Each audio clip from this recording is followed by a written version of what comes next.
Portable na gagawin natin. Bali problema ito na nagbubuhol yung tahiyan natin. Nakakuha na ito. Tingnan natin. Tingnan natin. Kalayo. Yung kalayo. Baliktad yung ano ng kalayo.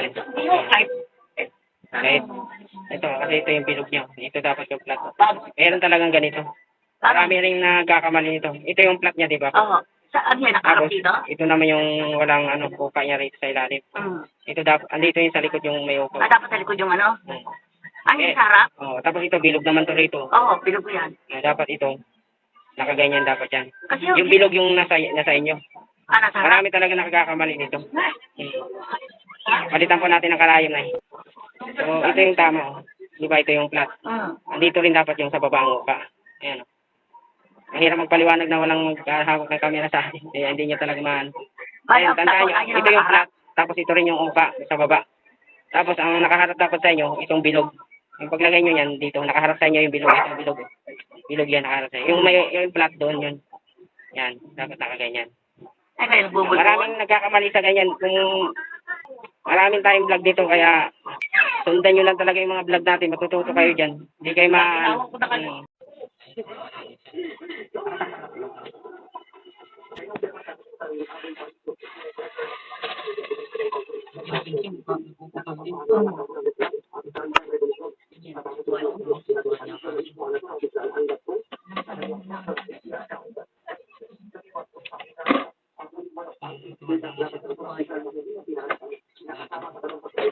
So ito, sa mga ganitong paraan pagdating sa Jockey High Speed, madali lang ang solusyon ito.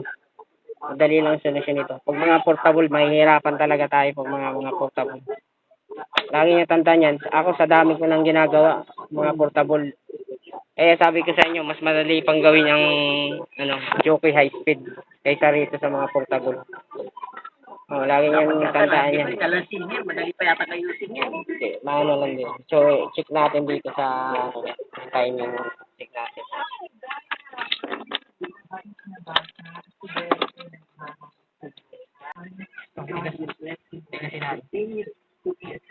Ay, minsan ay malambot. Nilagyan nyo ng kanon? May katuno yan nakapanood sa YouTube Ganun pa din. Ito yung ginaya mo sa iyo. Yan o, may ganon. Ganun din isang pasada ng ayos. Ito kasi, nilagay nyo ito. Hinihilin ito bigla. Pag may sumabit, may problema ito. Ganun po yung balik natin. I-check ko muna yung timing nyo.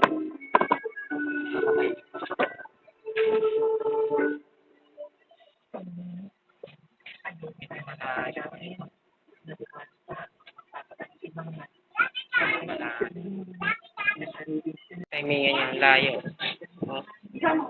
Masyadong babang-baba ang karayo. Masyadong malayo. Sa timing ba yun? Sa timing. Pagdating dito, so, dito tayo, taas natin to needle bar ng bahagya, pupunta doon. Luwagan natin to. Yung nilyo na to, luwagan natin yun. Ayan. Tapos angat natin. Dapat itong kalayang niya. Ayan, yung kalayang niya. Ayan. Dapat itong nakahook. Ito yung nakakasungkit eh. Dapat dito lang yan sa ibabaw ng butas. O nakaganyan siya. Yan, nakaganyan dapat siya. Kasi pag nagdating sa sigsag yan, pag baba dito yung sigsag, punta yan dito yan. O sa baba lang ng butas ng sa taas ng butas ng karayong. Yan. Yan yung, ito kasi yung hook ang sumusungkit eh. Kaya kailangan pagdating pala dito sa side, dito na medyo taas ng butas. Tapos pag ano na yung sigsag dito baba, dito na yan sa pinakataas ng butas. Yan ang timingan dyan.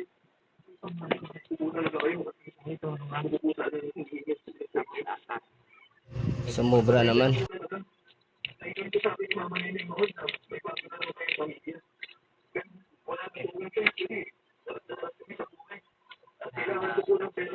Ito na.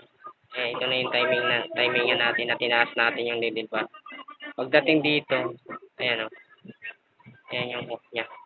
Tapos pag dating sa kanan ng karayong, sa kaliwa, ayan. Ayan, dyan dapat yan.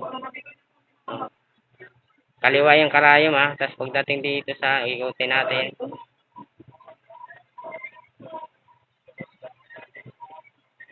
Ayan pagdating dito, ayan, dyan lang talaga sa pinakabutas, sa taas ng butas, yung pinaka-hook. Subukan natin siyang.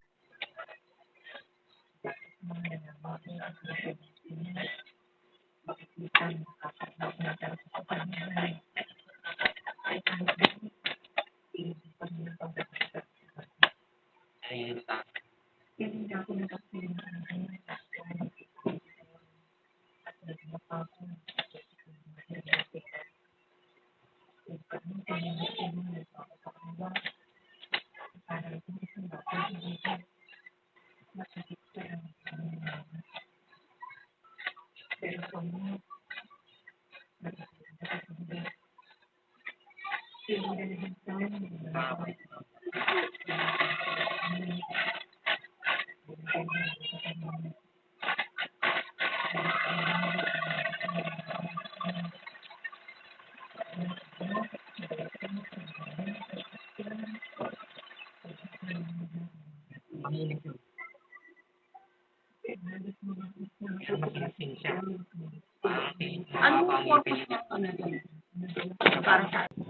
Ang purpose nito, pantinin to ng pot. Ito, pag inangat mo to, ayan medyo hindi siya gaano matiin. Pero pag sinagat mo yan, diin na diin niya yan. Kasi pag hindi masyado nakataas yan, ito medyo lutang. Halos lutang yung pot niya. Kaya kailangan idiin nyo yan. Idiin nyo, walang problema yan. Kailangan nakadiin siya. Siyang mababa yung ngipin. Ito, mababa. Kaya hindi masyado. So, dito lang yun. Ito, adjust natin. Kaya medyo malala ang problema. Yung ano niya, hindi na nagpa-function. Kaya masinsin siya. Mababa. Kailangan pag in-adjust to, steady lang taas. So, ayun, bali, binuksan natin siya. So, ito lang adjustan niya. Maluwag siya. So, bali, ito lang yung lumuwag niya. Lumuwag yung tornilyo na to. Kaya tikipan lang natin yan para tumaas yung ipit niya. Maluwag nga siya. Sikipan natin yan. Nayari pa natin. Kaya pala maluwag siya. Gawa dito. Yung hinipitan natin ng persa, yan, pumigay siya. Putol. Ayun lang, problema. Ay, balik natin kasi bibilan pa natin siya ng pyesa. Ano mo malaman sa inyo, tetext nyo ako? Oo, tetext ko na lang po kayo.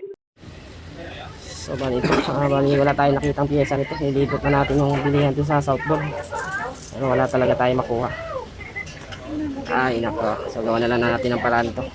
Bali, ito yung nasira. So, bali, ito yung naputol sa pilog niya. Sa rocker arms dito. Gawa na lang natin ng paraan to. Kung pwede pa.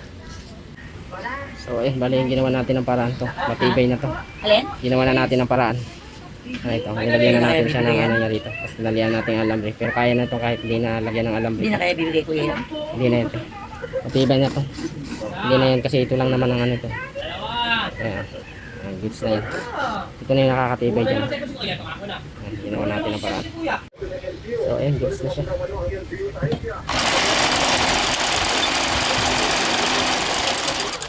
Ayan, goods. Sabi hindi pwede lahat ako. Hindi na ito. Oh, yung HE na lang talang binigay sa'yo. Ayan. It's Ni aking Senador Joel Sanya na kung sa pinilit ng Senado ang hinaot ng kalibanong ng kahapon na kung saan ang nagsimalo na nagpakilala ng mga dating Senado ng dating Congressman Galco. Hindi naman tutuloy lamang yun na dati. Wala, parang maluwag ang... ha? Di ba maluwag po ganyan? Hindi yan. Hindi binigay kasi ba ito kasi pang ano, parang ano lambot na tela. Pag ganun mo yung takbo. Pag ganyan. Hindi, pag ganun ang takbo. Ang kanilang pagharap sa bago i-adjourn pinilit ang ng dalawang senador na kasabi na Malalaki lang. Malalaki? Oh, ito dito lang. Dito mo lang. Kaya hindi siya napuputol, hindi ka mukha nung karang napuputol. Nagugutom talaga yun kasi ay kumayod yung ngipin niya. Okay. So ayan, ginawa na natin ang paraan. So naghanap tayo ng mga piyesa na hindi. Wala, pabalik-balik tayo, wala talaga makuha. Lazada, wala rin. Kaya ayan, like, follow, share na may na. Kasi ito lang order ito.